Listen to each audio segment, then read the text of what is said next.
So, I've been doing a lot of research on PvP and how the economy works, and things are not simple enough to say, get this enemy since it has the best eco or whatever. So today, I'm going to go over my suggestions and analysis over PvP enemies, the eco they bring, and what you should consider using or not. So without further ado, let's begin.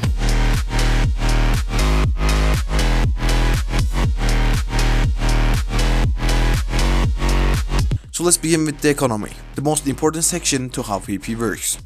Now firstly, let me tell you how economy works, then I'll get to how economy differs from enemy to enemy. When you get into a PvP match, unlike the base game, you have an opponent and you have an option to send them enemies.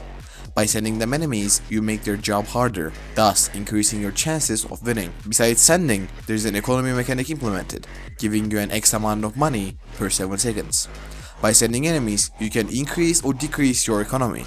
Each enemy has their own deploy cost, the cost of sending that enemy, build time, the time it takes from your click for that enemy to be sent, minimum wave, the limit for you to send your enemies to keep the balance of the game in check, and the eco, the amount an enemy increases or decreases your economy. Let's visualize an enemy to explain things further.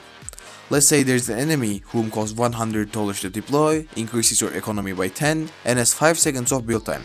By sending in one of them, you will start gaining $10 per 7 seconds. So although doing one-time investment, that enemy will start feeding you $10 every 7 seconds. So for that enemy to pay itself and start generating profit, it needs to pay 10 cycles, and with each cycle lasting 7 seconds, in 70 seconds in total, you will have paid off the enemy and will start generating $10 profit every 7 seconds, so $1.43 earned per second. Now with the basics done, I want to go over some TDX enemies and talk about the economy ones. There are countless enemies that increase economy, but most of them are useless, so I picked these 9 enemies to go over, being Normal Droid, Heavy Droid, Knight, Fallout, Toxic Waste 2, Flash, Heavy Metal, Golden Knight, and Resurrected Slammer. The categories I will be comparing these enemies are their cost efficiency, their payback time, their eco throughput, and their profit. Let's start by cost efficiency. The calculation for cost efficiency is eco gain divided by cost, and with that formula we'll get the list of Heavy Droid at number 1 with a cost efficiency of 9.6 eco gain per $100 spent, then Normal Droid with 8.33 eco gain per $100, then followed by Knight, Fallout, Heavy Metal, Flash, Toxic Waste 2, Resurrected Slammer, and at dead last, it's the Golden Knight. On payback time, it follows the same order. With payback time being tied to the cost of the enemy, times 7 for each pay being 7 seconds, divided by eco they bring. So with that, the list I show here comes up, with Heavy Droid as well as being the most cost efficient enemy to send, pay itself back the fastest. Now for eco throughput, how quickly you can increase your eco when money isn't a concern, which we get by the eco an enemy brings divided by their deployment time, which ends up going Resurrected Slammer being number 1 for a throughput of 30.71 eco per second, followed by Golden Knight with 26 eco gain per second, then Heavy Metal, Toxic Waste 2, Knight, Fallout, Flash, Heavy Droid, and the Normal Droid. And as the last parameter, overall profit, which is calculated by eco divided by 7, for how much cash per second that eco adds to you, which also has Resurrected Slammer at number 1 with 30.71 profit per second, then Heavy Metal with 15 profit per second, then the list continues by Golden Knight, Fallout, Flash, Toxic Waste 2, Knight, Heavy Droid, and at last Normal Droid with 0.75 cash profit per second. Now with all these numbers and stats and the charts I gave you, what do we actually make up from this? Well, let's start with the PvP match to showcase. At early game, your economy is crucial, with it bringing you significant cash, and with you having a long time till the match ends, it's the best time to do investments to increase your eco as much as possible. On early game, starting off with a Normal Droid is a good option since it's pretty cost efficient. When you can afford Heavy Droid, you should switch to it, since it both brings more eco to you, being more cost efficient and taking less time to pay itself back. Upon reaching wave 12, you will have the option to send Fallouts, which are less cost efficient than Heavy Droids. So if you have the money and want to increase your eco faster, Fallouts are a great choice, but as I said, Fallouts are not a direct upgrade from Heavy Droids. I would still suggest for you to use the Fallouts, since the wave they debut, wave 12, is still pretty early game, so to build your better economy, go for Fallouts. But you don't need to rush them if you don't have the economy.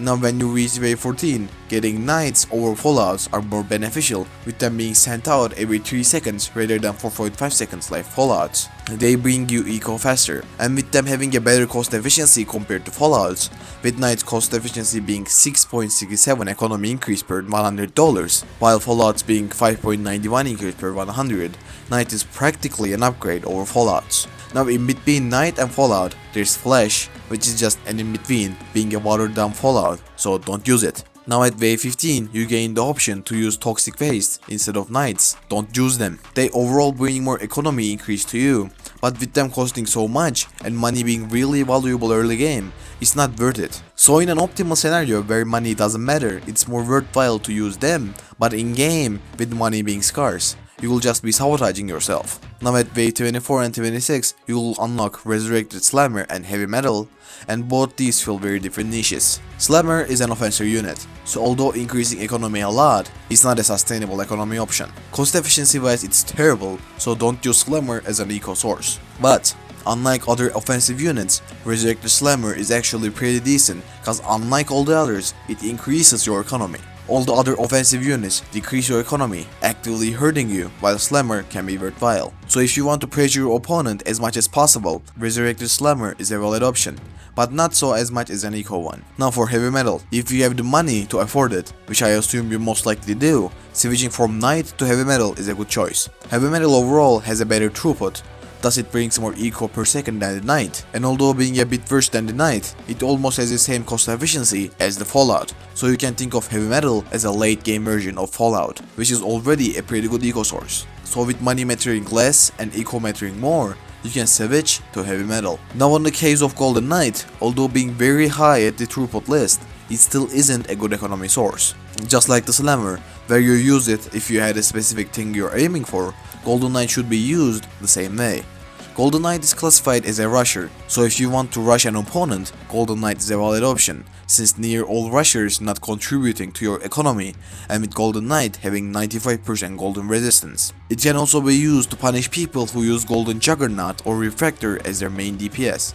So as I said, it is decent at this niche, but not good for an economy purpose. And with that was all I wanted to say about the economy and the economy enemies. I would suggest you to have the normal droid, heavy droid, Fallout, Knight, and Heavy Metal as your economy options in your loadout. If you are scarce and need to open some space up, removing Fallout is a valid option, though even for a few ways it serves a purpose well, so I wouldn't really remove it, but the choice is yours.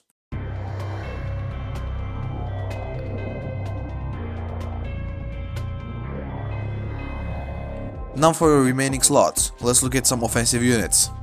I don't value early game offensive units that much for two reasons. 1. Your economy is already pretty scarce, so actively decreasing it for damaging your opponent is in most cases aren't worthwhile. And 2. With PP mode being played for cash, if you win early, you will gain less money. So making the games last longer is a pretty worthwhile thing to do. Now there are a few things worth doing to your opponent, and those are either exploiting their weaknesses or just hurting them via HP. HP wise, worth enemies to send are Monstrosity, Tank Knight, and bosses. I'll get to bosses in a minute, but for generally trying to overwhelm your opponents with sheer HP, both Tank Knight and Monstrosity are good. Monstrosity is overall really tanky, with having a combined total of 70,000 HP, only for the cost of $12,750. Plus it has a fair decent bit of mixed resistances, and Tank Knight is an option whom costs more, but has 97,750 HP in total and has heavy collision resistance. So overall Monstrosity is better, but Tank Knight is good as well, for a general tank option. Now there are also options to exploit your enemy's weaknesses, for example M1B Tank, whom has really high collision resistance to stop spawner users, Titan Chargers or X-Juggernauts whom have really high laser and golden resistances to stop Refractor and Golden Juggernaut users, Gestolts for bullet resistance, and so on. The most common damage type I see in PvP are golden, with people using Golden Juggernaut, Golden Ranger, and Refractor, so you should have at least one highly golden resistant enemy, one high collision resistance enemy, a high HP tank enemy, and according to your choice, a highly bullet resistance enemy, but the others come first. So if you have a little space in your loadout, pick one of the other resistances first. Now you should have about 3 to 4 other spots remaining in your loadout, which I would suggest you to pick up for a support, then fill the other spots with bosses. For support, there are towers like John, Shield Buster whom sabotages shield tower users, and that's it, I guess. Now for the bosses that you can pick Alpha Predator, the singular strongest enemy in the game with a whopping 4.2 million HP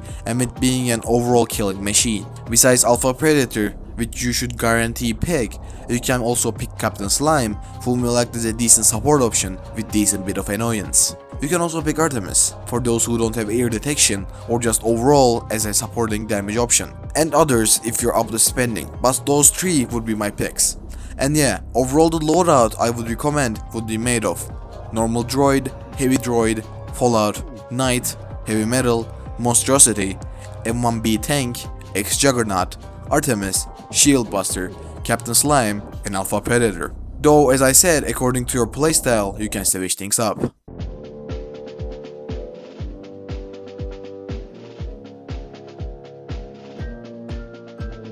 Now for your tower loadout.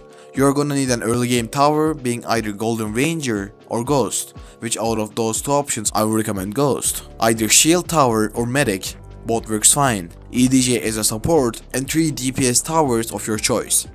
Those 3 can be Refractor, Behemoth, Golden Juggernaut, Helicopter, War Machine, XWM, and so on, which can differ from your map choice. If you are using any map besides Spiral, using War Machine and Behemoth are more beneficial, while if you are going to play at Spiral, using spawner towers will be less worthwhile, with the maps being pretty short. But overall I would say spawners are the most worthwhile option to choose, and for one specific reason. At wave 57, if you do not have spawner towers, you will die. At wave 57, Nightmare Void spawns, and with it having 8 million shield and 2 million HP, without spawners, you will die. With it having an unholy 8 million shield, for a significant while you won't be able to generate cash, and with your towers constantly getting corrupted, you will lose a lot of money. Plus at this wave, if your opponent has a brain, they will most likely send, and they will not just send random enemies, they will send the one, the only, Alpha Predator. So at 57, you are practically guaranteed to die. So to increase your chances to outlast your opponent, use War Machine and Behemoth. Your spawn towers, even when corrupted, are less dangerous to you than to your opponents. Plus when Void summons, or any boss summons for that matter, if they summon something near your base, your towers will need time to take them down. But with the spawner's towers having an option to collide with them, it's easier for them to get rid of spawns. So although you have in control, you should use both spawners to fill out those 3 empty slots, and for the last empty slot, you can use whatever DPS tower you want. But for a warning, if you use Refractor, do not max it. Because as I said, at wave 57, Nightmare Void will spawn, and if it corrupts your max refractors, everything will die. Instant death. So don't max refractors. Save your money, save your life. Plus after wave 45, the wave you're allowed to send out Alpha Predator. Don't wait for your opponent to start descending wars.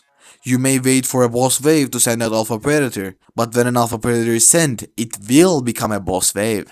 So if you do not begin the spawning race, you will randomly be surprised by your opponent's Predator, and with an Alpha Predator taking 60 seconds to send, you will need to wait a long time. So if you have enough defense and it's past wave 45, don't be a coward. Start sending the one, the only.